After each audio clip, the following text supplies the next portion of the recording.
তবে ধন্যবাদ দেই, স্যালুট জানাই বেগম খালেদা জিয়াকে। তার কাছে একটা গরু নিয়ে যাওয়া হয়েছিল, যে গরুর নাম হলো কালামানিক। কি মানিক? কালামানিক নামে একটা গরু, 35 মণ ওজন, প্রায় 15-16 লক্ষ টাকা যে গরুর দাম। পটুয়াখালী থেকে একটা লোক সোহাগ নামে একটা ছেলে এই গরু নিয়ে খালেদা জিয়ার বাড়ির সামনে গেছে যে খালেদা জিয়াকে উপহার দেব। খালেদা জিয়া তাকে বাড়ির মধ্যে ঢুকাইয়া সুন্দর করে খাবার টাবার দিয়ে বলেছে, আমাকে গরু দেওয়ার দরকার নাই, গরু নিয়ে যে তোমার এলাকার গরিব দুঃখীদের মধ্যে বিতরণ করে দাও। আলহামদুলিল্লাহ বলেন। তিনি প্রমাণ করেছেন যে তেলবাজি আর তোষামদি তিনি গ্রহণ করে নাই। কথা কর না কা? সত্যকে সত্য বলবো, ভালোকে ভালো বলবো, মন্দকে মন্দ বলবো। এরকম গরু গত কয়েক বছর আমরা দেখেছি হাসিনের কাছেও বিভিন্ন নেতা তেল আর পাম মারার জন্য নিয়ে যেত। কথা কর না কা? 5 লাখ টাকার গরু নিয়ে যেত, 1 কোটি টাকার চেক দিয়ে ছেড়ে দিত। এই তেল আর পামের উপরে ভ্যাট চলা শুরু হয়েছিল তোষামদির উপরে। কিন্তু খালেদা জিয়া আপসীন দেশ নেত্রী, তিনি প্রমাণ করেছেন তেল আর তোষামদি দরকার নাই, গরিব দুঃখীদের পাশে দাঁড়াও। নিশ্চয় কাজটি প্রশংসনীয় কাজ করেছে। ভালোকে ভালো বলি, মন্দকে মন্দ বলি।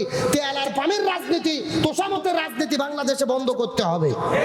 আপনি দেশের জন্য কাজ করেন, রাষ্ট্রের জন্য কাজ করেন। গত 16 বছর পার হয়ে গেছে, নেতা কর্মী মিলে বাড়ির ট্রাক আমরা সরাতে পারিনি, আর আজকে ভালো দিন চলে আসছে গরু নিয়ে দৌড়ে বাড়ি যাচ্ছি। কত কর না কে? এগুলো কি ভালোবাসা না তেল আর পাম মারা? তোষামদি করে কেমনে ক্ষমতা পাওয়া যায়, বেনিফিট লাভ করা যায়? হয়তো 10 লাখ টাকার গরু 2 কোটি টাকা কেমনে পাওয়া যায়? আমরা বেগম খালেদা জিয়াকে ধন্যবাদ দেই, তাকে উচিত জবাব দেওয়ার জন্য। কত কর না কে? আর ঈদ আসলে যেগুলো গরু বার করে কালামানিক, সাদামানিক, রহিম, বাদশা, সাকিব খান, জায়েদ খান, এগুলো নাম দিয়ে দিয়ে গরুর নাম রেখে রেখে যে কুরবানি দিচ্ছে প্রচারের জন্য, কুরবানি হবে? আপনার তো উদ্দেশ্য ভাইরাল হওয়া, নাম ফুটানো না।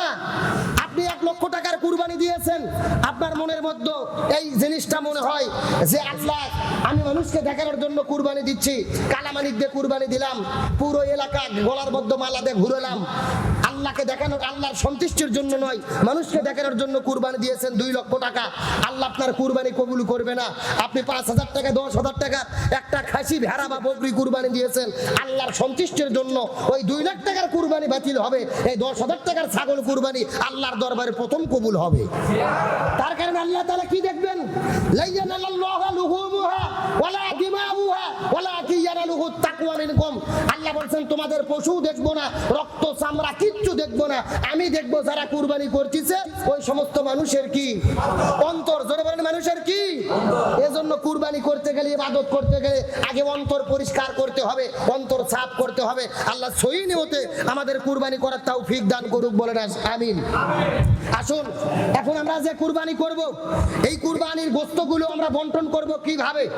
অনেকেই বলে 3 ভাগ না করলে কুরবানি বাতিল হয়ে যাবে, গোশতটা 3 ভাগ করতেই হবে।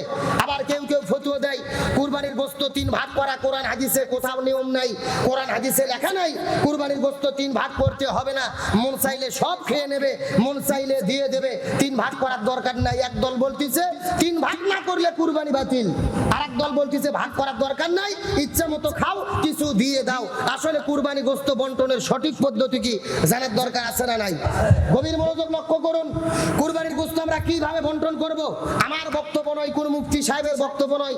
কুরবানির গোশত কিভাবে বন্টন করতে হবে আল্লাহ সরাসরি নিজেই তা কোরআনে বলে দিয়েছে। সুবহানাল্লাহ বলেন। সূরা হজের 28 নম্বর আয়াত লক্ষ্য করুন। আল্লাহ তাআলা বলতেছেন তোমরা আল্লাহর সন্তুষ্টির জন্য যে কুরবানি করবে, এই কুরবানির গোশত তোমরা কি করবে? ফাকুলু মিনহা, নিজেরা খাবে, ওয়া আতিমুল বাইসাল ফকির, ফকির মিসকিনদেরকে দিয়ে দেবে। নিজেরা খাবে আর বাকিগুলো কি করবে? ফকির মিসকিনদেরকে দিয়ে দেবে। এটা হলো সূরা হজের 28 নম্বর আয়াত। আর সূরা হজের 36 নম্বর আয়াতের মধ্যে আল্লাহ তাআলা বলেছেন ফাকুলু মিনহা, কুরবানি দেওয়ার পরে আর গোশত বের করে তোমরা কিছু খাও, ওয়া আতিমুল কুনিয়া ওয়াল মুতার, আর বাদ বাকি দিয়ে দাও। কাদের কাদের দেবা? যারা তোমাদের কাছে চায় তাদেরকেও কিছু দাও, যারা চায় না তাদেরকেও কিছু দাও। সুবহানাল্লাহ বলেন। তাহলে সূরা হজের 36 নম্বর আয়াতে পাওয়া গেল আল্লাহ বললেন 1 নম্বর তোমরা খাও, 2 নম্বর দাও, তাদেরকে দাও। 1 নম্বর যারা চায় না, ফকির মিসকিন, তাদেরকে দাও। আর 3 নম্বর যারা চায় না তাদেরকেও তোমরা দিয়ে দাও। এখান থেকে সূরা হজের 36 নম্বর আয়াত প্রমাণ করেছে গোশত বন্টন করতে হবে 3 ভাগে। জোরে বলেন, কয় ভাগে? জোরে বলেন। 1 ভাগ নিজে খাইতে হবে, আর এক ভাগ যারা ফকির মিসকিন চায় না, চাই তাদেরকে দিতে হবে। আর 3 নম্বর ভাগ যারা চায় না, পাড়া প্রতিবেশী আত্মীয় স্বজন হয়তোবা কুরবানি দেয়নি কিন্তু মধ্যবিত্ত কুরবানি 2-1 বছর দেয়, এইবার দিতে পারেনি, আপনি যদি গোস্ত তাকে না দেন আপনার বাড়িতে চাওয়ার জন্য আসবে না, তাহলে তাদেরকেও 1 ভাগ দিতে হবে। যারা চাই তাদেরকেও দিতে হবে আর 1 ভাগ খাইতে হবে। তাহলে কয় ভাগ হলো? তাহলে আজকে বাংলাদেশে যেই মুফতিরা ফতোয়া দেয় 3 ভাগের কথা কোরআন হাদিসে নাই, আমি মনে করি এরা হলো অন্ধ, এরা হলো জাহেল। কোরআনের এই সূরা হজের 36 নম্বর আয়াত যদি তারা ভালো করে পড়তো তাহলে এমন ব্যাখ্যা তারা দিতে পারতো না। পৃথিবীর সর্বশ্রেষ্ঠ ওই সময়ের বিশ্ব সুন্দরী হযরত সারা আলাইহিস সালামকে ইব্রাহিম আলাইহিস সালাম বিবাহ করলেন। হযরত ইব্রাহিম আলাইহিস সালাম সারাকে সঙ্গে করে গ্রহণ করার পরে সারাকে সঙ্গে করে নিয়ে রওনা করলেন।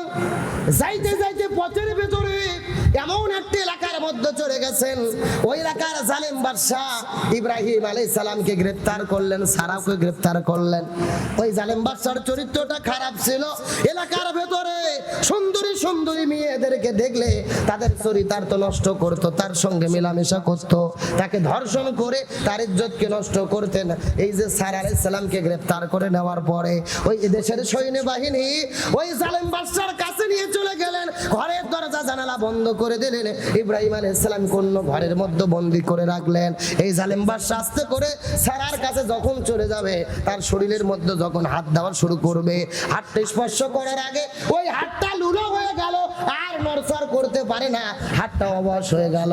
ওই জালেম বাদশা বুঝতে পারলো মেয়েটি যেন তেন কোনো মেয়ে নয়, মহিষী কোন আল্লাহর প্রিয় বান্দী হবে। জালেম বাদশা ডাকতে বলে, আমি ভুল করেছি, তুমি আল্লাহর কাছে মাফ চাও, আমি আর তোমার কাছে যাব না। হযরত সারা আলাইহিস সালাম আল্লাহর কাছে মাফ চাইলেন, এর হাতটা ভালো হয়ে গেল। কিন্তু ভালো হয়ে যাওয়ার পরে এর মনের শয়তানি মারা যায় নাই, মনের শয়তানি বন্ধ হয় নাই। যখন আবারও সুযোগ পেয়েছে আবার সারার দিকে যাওয়া শুরু করেছে, তার পাটা মাটির মধ্যে ডেবে গেল, হাতগুলো অবশ হয়ে গেল, 2 হাতগুলোও নড়াতে পারে না, পাওগুলো নড়াইতে পারে না। এই জালেম বাদশা ঠেলায় পড়ে ডাক দিয়ে বলে, এ সুন্দরী, তুমি হলে আমার মা, আমি তোমাকে মা বলে ডাকতেছি, আল্লাহর কাছে দোয়া করো আল্লাহ যেন আমাকে ভালো করে দেয়। আমাদের দেশে একটা কথা আছে, ঠেলার নাম, কতক্ষণ ঠেলার নাম। হাতগুলো অবশ হয়ে গেছে, পাওগুলো মাটির মধ্যে যখন ঢুকে গেছে তখন বলতেছে, এই মেয়ে, আমি জানি বুঝতে পেরেছি তুমি মহিষী, তুমি গুণবতী, আল্লাহর প্রিয় বান্দী, আল্লাহর কাছে মাফ চাও, আমি আর তোমার শরীরে হাত দেব না। সুবহানাল্লাহ বলেন, সুবহানাল্লাহ বলেন। তাহলে বিপদের মধ্যে পড়লে আমাদেরকে ডাকতে হবে কাকে? আরো জোরে বলেন। আমাদের পৃথিবীর ভেতরে একটা দেশ আছে, যেই দেশের নাম হলো মরক্কো। জোরে বলেন, কোন দেশ?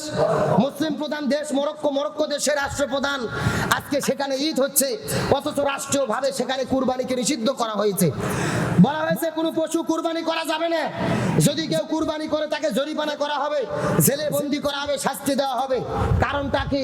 ওই দেশের মধ্যে প্রাকৃতিক দুর্যোগ চলতেছে, বলতেছে আমাদের দেশে খাদ্যের অভাব, খরা চলতেছে, কুরবানি করা যাবে না, প্রাকৃতিক দুর্যোগ থেকে বাঁচতে হবে। এই জন্য এই দেশের শাসক কুরবানিকে নিষিদ্ধ করে দিয়েছে। চিৎকার করে বলেন, কুরবানি করতে হবে কার হুকুম? আরো জোরে বলেন, কার হুকুম? আমরা এই সমস্ত জাহেল মূর্খ শাসকদেরকে বলতে চাই, আল্লাহর হুকুম হলো কুরবানি করা।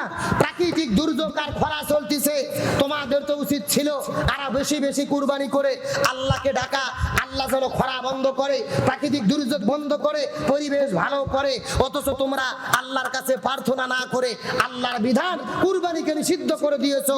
মনে রেখো, এর দ্বারা ফলাফল ভালো হবে না, তোমরা আল্লাহর বিরুদ্ধে যুদ্ধ ঘোষণা করেছো। কথা কর না কে? কুরবানি কার হুকুম? এখন দেশের মধ্যে প্রাকৃতিক দুর্যোগ, খরা, মন্দা, খাদ্যের অভাব, এই জন্য কুরবানি বন্ধ। কুরবানি বন্ধ করলেই কি আবহাওয়া ভালো হবে? এদের তো উচিত ছিল কুরবানি বেশি করে করা, নামাজ পড়া, আল্লাহকে ডাকা, আল্লাহ এই ওসিলায় আমাদের আবহাওয়া ভালো করে দেন, খরা বন্ধ করে দেন, প্রাকৃতিক দুর্যোগ দূর করে দেন। সেটা না করে এরা কুরবানিকে নিষিদ্ধ করে দিয়েছে। তার মানে বোঝা গেল এটা আল্লাহর জন্য নয়, এরা যেটা করেছে আল্লাহর সঙ্গে যুদ্ধ ঘোষণা করেছে, এর ফলাফল আরো ভয়াবহ হবে। আসলে যখন মূর্খ জাহিলেরা শাসক হয় তখন রাষ্ট্রের অবস্থা এইরকম হয়। কথা কর না কে? এরা কোরআন হাদিস বোঝে না, ইসলাম বোঝে না, ইসলামের বিরুদ্ধে তারা সিদ্ধান্ত গ্রহণ করে। আমরা কি ইসলামের বিরুদ্ধে চলতে চাই? জোরে বলেন, চলতে চাই। এই যে কুরবানি ঈদ আমাদের মধ্যে এসেছে, আমাদের অনুভূতি কি? আগামীকাল তারিখে কুরবানি হবে, আমরা কুরবানি করব, আমাদের কুরবানি হলো কি হলো না, আল্লাহ আমাদের গুনাহ মাফ করলো কি করলো না, এই বিষয়ে চিন্তা করার দরকার আছে না নাই? অথচ আমাদের দেশে এমনও যুবক আছে কুরবানির টেনশন নাই, গুনাহ মাফের টেনশন নেই, ঈদ হবে কি হবে না, নামাজ পড়তে পারবে কি পারবে না, এদের এই সমস্ত টেনশন নেই। এরা ধান্দা নিয়ে বসে আছে ঈদের দিন কখন আসবে, সুন্দর করে বক্স বাজাবে, গান বাজাবে, সিনেমা হলে যায় সিনেমা দেখবে, এমন যুবক আছে না নাই? কথা কন না কে? নায়ক শাকিব খানের একটা সিনেমা এবার নাকি মুক্তি পাবে, তাণ্ডব। এক সপ্তাহ আগে অনলাইনে টিকিট বুক করে রেখেছে যুবক ছেলে পেলে। এখন বলেন তো দেখি, সকাল 10টায় যদি সিনেমা হয়, সকাল 10টায় যারা সিনেমা দেখার জন্য যাবে, এর আগে নামাজ পড়বে কখন? নামাজ পড়ার কি সুযোগ আছে? কুরবানি করার সুযোগ আছে? সকাল 10টা 12টা সারাদিন সিনেমা দেখার জন্য টিকিট বুক দিয়ে রাখতেছে অনলাইনে। যুবকদেরকে বলতে চাই, তোমরা সিনেমা দেখার জন্য টিকিট বুক দাওনি, বরং তোমরা জাহান্নামে যাওয়ার জন্য টিকিট বুক দিয়ে রেখেছো। কথা কন না কে? আর আমার দেশের মিডিয়া এই যে ঈদ চলতেছে, আমাদের কি কি আমল করতে হবে? এই যে আজকে 9 জিলহজ, একটা রোজা রাখলে অতীত 1 বছর, ভবিষ্যৎ 1 বছর, 2 বছরের জীবনের গুনাহ মাফ। সুবহানাল্লাহ বলেন। এই সমস্ত ফজিলতের কথা কোন টেলিভিশনে কি প্রচার হয়? জোরে বলেন, প্রচার হয়? টেলিভিশনের ভেতরে হজের ফজিলতের প্রচার নাই, ইয়াউমুল আরাফাতের আমলের প্রচার নাই, আইয়ামে তাশরিকের আমলের প্রচার নাই। ঈদের 1 মাস আগে থেকে নায়ক শাকিব খানের কি সিনেমা আসতেছে, তাণ্ডবে কি হচ্ছে, কে নায়ক নায়িকা, লিচুর বাগানে কি হলো, কাঁঠালের বাগানে কি হলো, এইগুলো খবর নিয়ে তারা ব্যস্ত। কথা বলেন ঠিক কিনা? এটা মুসলমানের দেশ, আমাদের ভাবতে লজ্জা হয়। আর ইসলামী চ্যানেল ছিল ইসলামিক টিভি, দিগন্ত টেলিভিশন, যেগুলো টেলিভিশনে ইসলামের পক্ষে কথা বলা হতো, স্বৈরাচার হাসিনা বন্ধ করে দিয়েছে।